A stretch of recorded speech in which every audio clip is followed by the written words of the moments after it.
India calls itself the world's largest democracy. It celebrates a massive demographic dividend, flashing high tech numbers to the world. But behind the slogans, a far darker reality is unfolding. Our core institutions, the bureaucracy, the judiciary, and the mainstream media, have increasingly surrendered their independence to political power. Democracy, on paper, is slowly becoming authoritarian in practice. Education is in tatters, paper leaks are destroying young futures, and mass unemployment is crushing a generation that was promised the world. Inequality is at an all-time high, and the public's trust in the system is completely broken. Look at the civil services.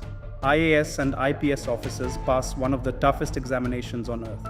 They enter service with prestige and idealism, but within years the system breaks them or corrupts them. Instead of serving the constitution, officers become personal subordinates to political bosses, buying favorable postings, enabling corruption, and weaponizing state machinery against citizens. Is this the end of the Indian dream, or the wake-up call we desperately need? Welcome to Dr. Gupta and friends. Today, we aren't just diagnosing the decay, we are outlining the blueprint to fix it. To heal a country, you must first be honest about its illness. Here is where the machinery has failed us. First, institutional compromise and bureaucratic servitude. When bureaucrats act as political surrogates, courts delay justice, and media houses act as echo chambers for power, accountability dies.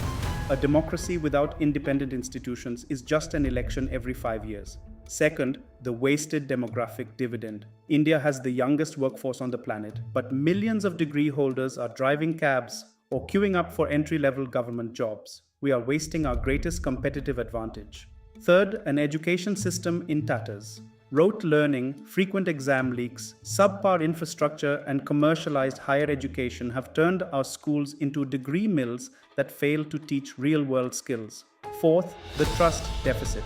When citizens realize that wealth and political access guarantee impunity while effort guarantees nothing, the social contract breaks down completely. Despair is easy, but cynicism changes nothing. If we want an egalitarian, free, and prosperous society, we cannot wait for top-down political benevolence. The change must be driven by citizen-led structural reform. Here are 5 key takeaways to execute positive change. Action 1. Insulate civil servants from political extortion.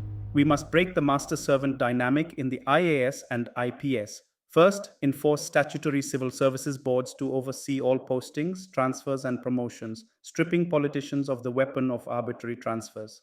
Second, mandate fixed tenure guarantees for district magistrates and police chiefs so they cannot be punished for following the law. Third, expand merit-based lateral entry at senior policy levels to break generalist bureaucratic monopolies and implement strict 360-degree performance evaluations that measure public satisfaction, not political loyalty. Finally, repeal colonial-era protection laws like Article 311 that shield corrupt officers, ensuring swift prosecution for institutional misconduct. Action 2. Restore judicial autonomy through civic oversight. We must demand strict legal independence for investigating agencies and judicial appointments. As citizens, we need to fund and support independent, non-partisan legal trusts that fight public interest litigation to hold bureaucrats and politicians accountable. Action 3. Overhaul education for skill autonomy. Stop chasing outdated degrees. We must pivot to decentralized, AI-augmented skill academies, localized vocational training, and critical thinking hubs. Let's build community-funded educational models that bypass corrupt state machinery. Action 4. Democratize the economy from the bottom up. Mass unemployment won't be solved by corporate monopolies alone. We must leverage digital public infrastructure to extend microcredit directly to informal workers, street vendors, and rural entrepreneurs, creating millions of localized jobs outside the corporate rat race. Action 5. Build decentralized media and citizen networks. Mainstream media won't cover real issues, so we must build our own ecosystem, support independent journalists, village-level content creators, and local civic forums. When citizens control the narrative, political power is forced to listen.